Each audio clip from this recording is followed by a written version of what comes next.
Welcome to Easy Stories in English, the podcast that will take your English from okay to good and from good to great. I am Ariel Goodbody, your host for this show. Today's story is for intermediate learners. The name of the story is One Night in a Vampire's House. You can find a transcript of the episode at easystoriesinenglish.com/vampire. That's easystoriesinenglish.com/vampire. VAMPIRE. This contains the full story as well as my conversation before it. So today is yet another vampire story. I told you I'm obsessed with vampires. It's set in a world called Kundun. So Kundun is a fantasy world that I created myself for a series of novels that I've started writing. I really love fantasy novels, and I was always really interested in the idea of making my own world. However, I didn't get into it through the normal way. I think most people read Tolkien and thought, oh my god, I want to make a world just like this. For me, it was a little different. I actually never read Tolkien, but I've always been a big language nerd, and when I found out about conlanging, that's when I really got interested in conworlding. Conlanging is short for constructing languages, and conworlding is short for constructing worlds. They are two big online communities that have quite a bit of overlap. So conlangers are people who make up their own artificial languages. Some are for serious purposes like Esperanto, which is designed for international communication, whereas others are designed for artistic purposes. So a lot of people will create their own languages to use in a fantasy world for writing, for example. And that's what I first really got interested in. I'm not so deep into the other aspects of constructing worlds because doing things like making accurate geography and topography and all of that takes a long time, and it takes a lot of research, and I'm really more interested in characters and how the features of the world affect the story. So designing Kundun, my own fantasy world, there are a lot of geographical and political elements that are not super clear because, well, if they're not relevant or necessary to know to the story I'm writing right now, they can wait. But there is a big conceit of the world, a big concept in the world, which has a huge effect on all the characters. So the world is split into order versus chaos. The humans are naturally ordered, and there are lots of magical creatures such as orcs and elves and dragons who are naturally chaotic. What does it mean to be ordered or chaotic? Well, the ordered humans don't have the ability of introspection. Introspection is that thing you do where you are aware of your own thoughts, so you can sort of think about what you're thinking about, if that makes sense. And the reason I had this idea of humans who couldn't do this is because I heard about a book called The Origin of Consciousness in the Development of the Bicameral Mind, something like that. Anyway, I've not read the book because it sounds very complicated, but essentially it's this concept that our brains went through an evolution a few thousand years ago. Before this evolution, we were not able to do introspection. We felt thoughts in our heads almost like commands from a god or some kind of spirit. And then at a certain point, maybe 3,000 or 4,000 years ago, we gained the ability to reflect on our own thoughts. It sounds like a really crazy theory, but it's very interesting. So what the author did is he looked at a lot of old literature, historical works, and looked at how religion has changed over time. And he argues that the old type of religion where there is a huge pantheon of different gods, so there's a collection of gods rather than just one true god, and the fact that people talked more about fate and things like that maybe suggests that they had this different form of thought. Another factor he talks about is civilizations. So there have been plenty of ancient civilizations like in Egypt, the Aztecs, so many. And he argued that they all reached a point where they could no longer sustain the society without the power of introspection. And that is why these empires and dynasties all collapsed and fell apart. So it's kind of a weird theory. And I'm sure if I read the book, I would disagree with a lot of it, but I thought it was a really fascinating idea to use within fiction. So this is why I have this idea of order versus chaos in my world. The humans are ordered, so they do not have introspection, and the magical creatures such as elves are chaotic, so they do have introspection. But, of course, humans can know chaos. They can do this in two ways. One is that they mate with a magical creature, so they have sex with a magical creature. The other method is that they become a magical creature. So some creatures, like vampires, for example, a human can turn into. Of course, not all of them, but there are some that they can turn into, and through this process, they know chaos. Within the world of Kundun, the four main gods are the times. They are morning, midday, evening, and midnight. I really fell in love with this idea that the times of the day could be gods. So that's why I've done that. And I actually wrote a whole mythology about the four times and how they came into being. And I'm planning on presenting this later in the podcast, but I actually need to finalize some of the world building details. So I need to make sure it all makes sense and I don't have to change anything later before I show it to you. Okay, I'll just quickly explain some words before we begin. So an itch is an uncomfortable sensation that you feel on your body where you really, really want to scratch it. You just need to scratch the itch. There's a phrase in the story, do your business. This means to go to the toilet, but in the context, I didn't want the character to say, I'm going to the toilet. In the UK especially, we have loads of euphemisms around using the toilet. So a euphemism is a phrase where you're talking about something rude, but you don't want to actually say it. So you use a phrase that means something a bit different, but people understand what it really means. A hop is a small jump like a rabbit or a frog makes. A coven is a group of witches. So in this world, witches are magical creatures and they form in covens. And you can also find covens of vampires. Possession, well, possession you probably know in the sense of owning something, so it can mean to own something, but in a magical context, it means when a ghost or a spirit takes control of a person, so they live inside the person's body and control what they do. In Harry Potter and the Chamber of Secrets, Tom Riddle's diary possesses Ginny Weasley, for example. Hunchbacked. So a hunchback is a person who has a birth problem where they have a big lump in their back, so their back sticks out. Quasimodo from The Hunchback of Notre Dame is a hunchback. You may also know this story by the name Notre Dame de Paris. Okay, that's everything for now. So listen and enjoy. One night in a vampire's house. A small candle shone in every window, snake eyes in the dark night. Petla wrapped her arms tightly around herself. It was cold in the old house. It's not truly haunted, is it? Depends on your definition of haunted. By the way, I have an itch behind my right ear. Petla sighed and walked over, the rug creaking beneath her shoes. She grabbed the rabbit's ear and began to scratch around. Yes, good, he said.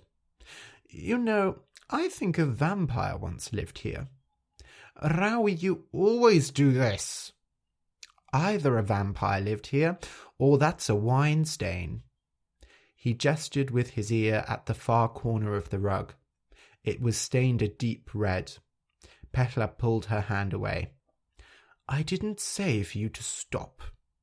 You didn't have to point that out, she said. She fell onto the couch behind the coffee table, which creaked loudly and made her jump.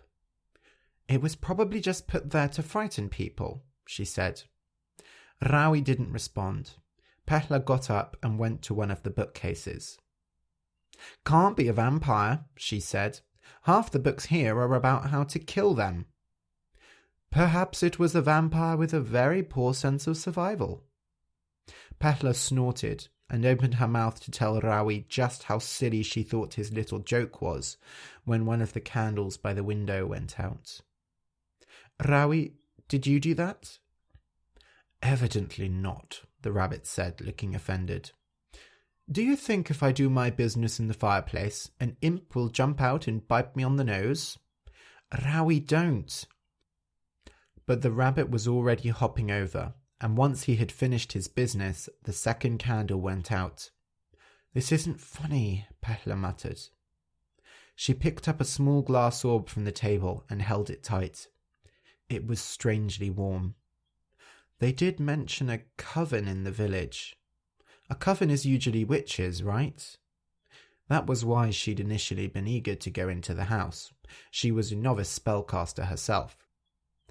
"I guess it could have been a coven of vampires, but do you think this place is really poorly looked after?" "It appears to be. Suppose we go to the kitchen and try to find some food." He began hopping towards the door, but then there was a strong gust of wind and it slammed loudly, putting out 2 lights with it. Pehla screamed. "Oh well, I suppose a vampire's kitchen would be empty." "Rawi, this isn't funny. This is far beyond anything those idiotic villagers could have prepared for us. I'm starting to think that they were really intending for us to get hurt."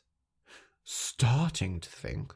And I'm the one with the apple-sized brain." A chill passed through the air, and the last few candles went out. Pehla felt a hand touch her shoulder. "Something just touched me. I can't stand this. We're leaving." She ran to the door, stepping on Rawi on the way and releasing a storm of swear words that would have made the bleeder herself blush. The doorknob slipped like butter between her hands. It would not open. She fell to the floor. "Rawi, your species can't possess buildings, can it?" "Possess is a rude word. We prefer people to say inhabit. And no, we do not inhabit buildings." "Then something else is in here with us. Or at a distance, using magic. Whatever the case, I suggest we obey and follow that light." Pehla turned around. On the far side of the room, where she was sure there had just been a wall before, a light shone from a corridor. "I'm staying right here." "Ow! What did you bite me for?" She held her finger to her lip and tasted her own blood, then waved it away, feeling sick. "You're not scared, are you?" Rawi said nothing and ruffled his nose. She cautiously moved her hand towards him and found his comforting fur. "It will be worse if we stay here, I promise." His voice had lost its usual mocking tone. Pehla knew he was right. He was always infuriatingly right. Truthfully, she couldn't run or hide. Without the approval of the villagers, they wouldn't show her where to find the sungweed, and her master needed it before the full moon. If Pehla ruined the potion of the great spellcaster Mnus, that thought alone was enough to make her get to her feet. She walked slowly through the thick darkness, and they reached the place where the wall opened onto the corridor. Her heart stopped beating and climbed up to her throat, as if it was going to jump out of her mouth. "It's a flight of stairs," she said numbly. The stairs curled into the depths of the house like intestines. The light was coming from a torch hung on the wall, which crackled quietly. Rawi rubbed against her leg and hopped ahead before looking back at her. His eyes shone ruby red. She wanted to wait there all night, wait for the morning to come.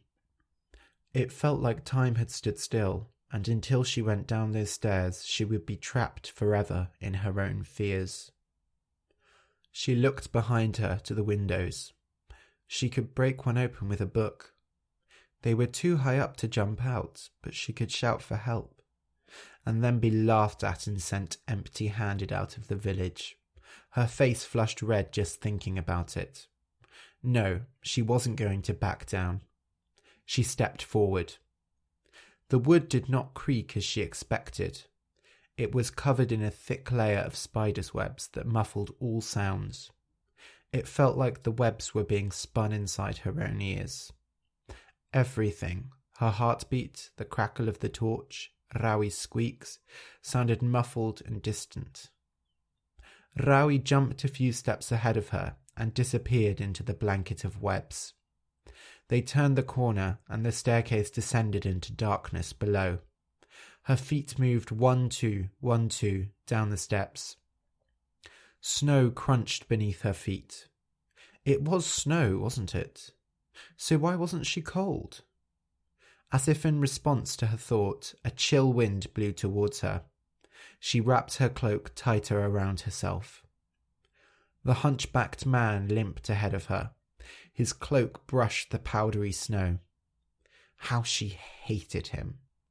His neck wasn't even worthy of being strangled, though she longed to. Almost there. Her companion turned briefly to face her, revealing that walnut of a face. It stood naked before her, disgusting and shameless. Why had she agreed to come here with this dirty kivil who was so worryingly capable of speech? And it was so hot in this place. She longed to take off her clothes like the creature, but she had far too much dignity for that. One more step and her feet met sand. She fell forward and slammed into a thick oak door. Around her was near complete darkness, though there was a suggestion of light behind her, high in the air, like a dying moon. It was neither hot nor cold. Rawi? She could hardly remember who she was. Memories of lives she'd never lived mixed in with her own, blurring her mind. Rawi did not respond. She was alone. She stood for a while, leaning against the door. Behind her there was nothing but sand, piled up, reaching higher than she could see. Then the sounds began. First, a low noise from above. She had to strain her ears to hear it. It was as if someone were lying on the ground, muttering to themselves in a deep voice. But the words were not human, nor from any creature that she knew. Then there was a slow, steady drumbeat. It came from the other side of the door, shook through her body, her bones vibrating in time with it. Her hands moved towards the door handle. When she touched it, a high-pitched scream sounded, cutting through her. She tried to let go of the door handle, but she couldn't. It stuck to her hand. The scream continued, and unable to stop herself, she started to turn the handle. The door opened onto darkness, broken by a white figure standing inches away from her. It was a skeleton, shining in the weak light. The scream came from inside it, and it started to move towards her. "No, no, get away!" The whispering from behind her grew louder, in time with the drumbeat. "Drink, drink, drink, drink!" She tried to move back, but her legs were stuck in the sand. The skeleton reached out and touched her cheek. It was as hot as melted steel. Petla woke up with a jump. She was soaked in sweat, and above her, faint light reflected off the ceiling. She sat up. She was lying on the rug in the drawing room of the house, the dark red stain by her head. The torchlit corridor was gone, and the wall was back in its usual place. Rawi hopped over to her side and rubbed up against her neck. "What happened?" she asked, her voice hoarse. "Even if I told you, I do not think you would understand." There was something comforting in that thought, and terrifying at the same time. Through the wide windows of the house, morning was making herself known. She pulled away the screen of witchcraft to reveal the real world of dust and decay. The images of the staircase kept flashing in Pehla's mind, but after she fell against the door, she remembered nothing. I feel like all the bones in my body have been taken out, moved around and put back in, Pehla mumbled as they walked out of the house. Well, I have to say I'm very disappointed, said Raui. He hopped onto the icy garden path and shivered. What do you mean? We're both still alive, aren't we? I thought it was going to be truly haunted. Raui, how can you say that? After... Believe me, things could have been far, far worse. You'll get over the shock soon enough. Pehla wasn't sure that she would. She felt very different inside. She knew she should be happy because she had survived the night without harm. Manus would be proud of her, or at least not disappointed. But something still ate away inside of her. A strong hunger for something that she couldn't decide. The sun stared down at them through the mist like a one-eyed monster. The end? I hope you enjoyed the story. You can support the podcast by leaving a review on iTunes. Search for Easy Stories in English, give us a star rating, and say what you like about the show. It would really help us grow. Thank you for listening, and until next week.